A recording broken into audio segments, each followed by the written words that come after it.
Hello everyone, আসসালামু আলাইকুম। দেখুন আজকে কত সুন্দর একটা কেক ডেকোরেশন নিয়ে এসেছি আপনাদের মাঝে। আশা করছি আজকের ভিডিওটি আপনাদের অনেক বেশি ভালো লাগবে। তো এটা ছিল 2 পাউন্ডের চকলেট ফ্লেভারের কেক। তো আপু যেভাবে আমাকে রেফারেন্স পিকচার দিয়েছিল আমি সেভাবে করে দেওয়ার চেষ্টা করেছি। তো আপুর এখানে আমাকে পিকচার দিয়েছে হচ্ছে ব্ল্যাক কালারের। তো আপু বলেছিল যে অত বেশি ব্ল্যাক কালার নয়, একটু অ্যাশ কালার টাইপের নিতে চাচ্ছিল। তো আমি রেডম্যান্ডের একটু ব্ল্যাক কালার দিয়ে এই সুন্দর অ্যাশ কালারটা নিয়ে এসেছি। আর এই কেকের গায়ে এরকম রোজেট করা ছিল, সেটা আমি হচ্ছে 1M এর যেটা ছোট নজেল থাকে তো সেটা দিয়ে এখানে মানে রোজেট করে দিচ্ছি। আসলে এই ডিজাইনগুলো করতে কিন্তু অনেক বেশি সহজ আর দেখতে অনেক বেশি সুন্দর লাগে। এই কেকগুলো বেশ কয়েকদিন আগে আমার ডেলিভারি ছিল, কিন্তু একটু ব্যস্ততার কারণে আমি দিতে পারিনি। তো এখন একটু সময় হলো, যার কারণে আপনাদের সাথে একটু শেয়ার করছি।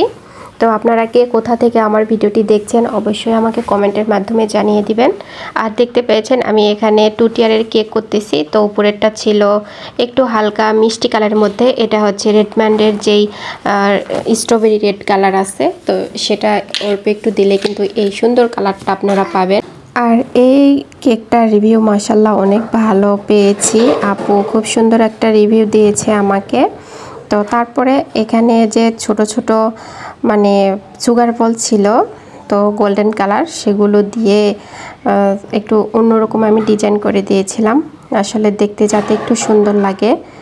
তো কেকটি করার পরে মাশাল্লাহ অনেক বেশি সুন্দর ছিল আর আপু অনেক বেশি পছন্দ করেছে।